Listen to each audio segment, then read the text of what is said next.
बागेश्वर वाले बाबा धीरेन्द्र शास्त्री के चचेरे भाई लोकेश गर्ग को फोन पर मिली धमकी। एमपी के छतरपुर में धमकी की शिकायत दर्ज कराई गई।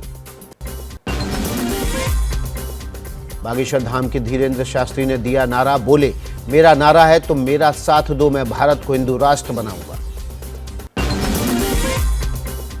बाबा धीरेन्द्र शास्त्री ने कहा कि सुभाष चंद्र बोस ने आजाद हिंदुस्तान की घोषणा की थी। हम घोषणा करते हैं कि भारत हिंदू राष्ट्र है, अब चूड़ियां पहनकर मत बैठो। विरोधियों पर सवाल उठाते हुए धीरेन्द्र शास्त्री ने कहा, उन्होंने हर सनातनी पर उंगली उठाई, अब बाहर निकलकर बताना पड़ेगा, जो नहीं निकला बुद्धजिल। माइंड रीडिंग करने वालों को बाबा धीरेन्द्र शास्त्री की चुनौती। कहा, माइंड रीडिंग में व्यक्ति सामने होना चाहिए, जबकि हम पहले से ही पर्चा लिख देते हैं। विवादों के बीच बागेश्वर वाले बाबा का प्रयागराज में लगेगा दरबार। 2 फरवरी को संगम नगरी में होगा समागम। माघ मेले में भी जा सकते हैं धीरेन्द्र शास्त्री। बागेश्वर बाबा धीरेन्द्र शास्त्री के गुरु जगत गुरु रामभद्राचार्य का बड़ा बयान, राम कथा और राष्ट्र कथा एक ही है। दिल्ली नगर निगम के मेयर और डिप्टी मेयर का चुनाव आज, कार्यवाही शुरू। सदन में भारी सुरक्षा बल तैनात। पहले चुने हुए पार्षद और फिर मनोनीत पार्षद लेंगे शपथ। शपथ के बाद होगा चुनाव। आम आदमी पार्टी ने बीजेपी से की कार्य सूची का पालन करने की अपील। बीजेपी का दावा, बीजेपी का ही होगा मेयर। प्रधानमंत्री नरेंद्र मोदी की अध्यक्षता में आज होगा केंद्रीय कैबिनेट की बैठक। शाम 6 बजे शुरू होगी कैबिनेट की बैठक। महाराष्ट्र के सीएम एकनाथ शिंदे और डिप्टी सीएम देवेंद्र फडणवीस का आज दिल्ली दौरा। सूत्रों के मुताबिक मंत्रिमंडल विस्तार को लेकर गृह मंत्री अमित शाह से चर्चा संभव। कांग्रेस नेता राहुल गांधी ने आज जम्मू के नगरोटा से अपनी पैदल यात्रा शुरू की। राहुल गांधी जम्मू के झज्जर कोटली में प्रेस कॉन्फ्रेंस करेंगे। कश्मीरी पंडितों पर बोले राहुल गांधी। जम्मू में कहा, कश्मीर पंडितों के साथ अन्याय कर रही है सरकार। जम्मू में सबसे ज्यादा बेरोजगारी। दिल्ली के जेएनयू में छात्रों के एक ग्रुप ने भारत में बैन बीबीसी की डॉक्यूमेंट्री की स्क्रीनिंग रखी। जेएनयू प्रशासन ने स्क्रीनिंग रद्द करने को कहा।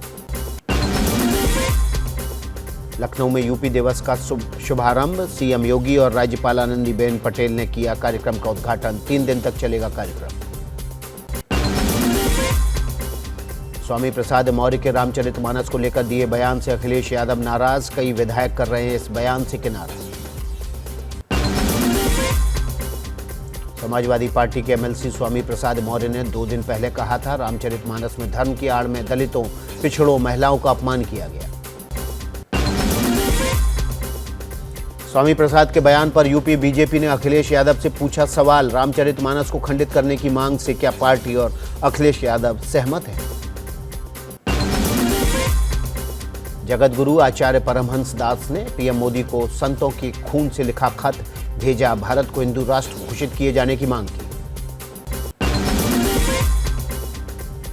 बिहार के शिक्षा मंत्री चंद्रशेखर ने रामचरितमानस पर दिए बयान पर साधी चुप्पी। माफी मांगने को लेकर सवाल पर कहा, अध्यक्ष जी बोलेंगे। बिहार के शिक्षा मंत्री चंद्रशेखर सिंह ने रामचरितमानस को लेकर दिया था बयान। कहा, यह नफरत फैलाने वाला ग्रंथ है, यह बराबरी का हक देने से रोकता है। सर्जिकल स्ट्राइक पर दिग्विजय सिंह के बदले सुर। भारत जोड़ो यात्रा के दौरान कहा, सुरक्षा बलों के लिए हमारे दिल में बहुत सम्मान। बाद में जयराम रमेश ने पत्रकारों को हटाया। कांग्रेस के वरिष्ठ नेता दिग्विजय सिंह ने सर्जिकल स्ट्राइक पर उठाए थे सवाल। कहा, वे सर्जिकल स्ट्राइक की बात करते हैं, कई लोगों को मारने की बात भी करते हैं, लेकिन कोई सबूत नहीं देते। ये लोग झूठ के पुलिंदे के सहारे शासन कर रहे हैं।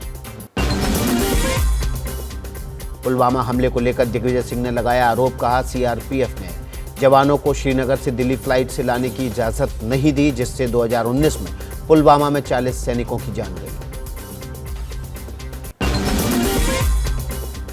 दिग्विजय सिंह के बयान पर बीजेपी का पलटवार। बीजेपी प्रवक्ता गौरव भाटिया ने कहा, कांग्रेस को हमारे बहादुर सशस्त्र बलों ने विश्वास नहीं करते हैं। उन्होंने बार बार सवाल उठाए हैं, भारत के नागरिकों तथा हमारे सशस्त्र बलों का अपमान किया है। दिग्विजय सिंह के बयान से कांग्रेस ने किया किनारा, कहा उनका निजी बयान। कांग्रेस ने राष्ट्रीय हित में सभी सैन्य कार्रवाइयों का समर्थन किया और समर्थन करना जारी रखेगी। पीएम मोदी ने देश के 80 युवाओं से किया संवाद, ऐतिहासिक हस्तियों की जीवन पढ़ने को कहा। पीएम ने कहा जितना हो सके पढ़िए। वर्ल्ड इकोनॉमिक फोरम ने मानी जेंडर गैप इंडेक्स रिपोर्ट के मानकों में बदलाव की मांग। रैंकिंग के लिए पंचायत और स्थानीय निकायों में महिलाओं की भागीदारी भी रिपोर्ट में शामिल करने के लिए राजी। मिस्र के राष्ट्रपति अल-सीसी का आज 3 दिवसीय दौरे पर भारत पहुंचना होगा। गणतंत्र दिवस समारोह में मुख्य अतिथि के तौर पर होंगे शामिल। दोनों देशों के बीच कई समझौतों की उम्मीद। गणतंत्र दिवस पर हाई अलर्ट पर प्रशासन। दिल्ली में 15 फरवरी तक ड्रोन उड़ाने पर लगाया प्रतिबंध। राजधानी के कई इलाकों में धारा 144 लागू रहेगी। पैराग्लाइडर व हवा के गुब्बारों पर भी बैन। क्या मजबूरी है मेरी, बताइए। मैं अभी आपको बताती हूँ कि मैंने ओए होए होए होए होए, नमकीन के चटकारे लेते हुए टकटकी मार के डिबेट शो को पॉज रिपीट कर कर के देख रहे हैं जोगिंदर जी। इनकी तरह आप भी देखें अपनी फेवरेट डिबेट्स को रिपीट कर और डाउनलोड कीजिए एबीपी लाइव ऐप अपने स्मार्ट टीवी पर।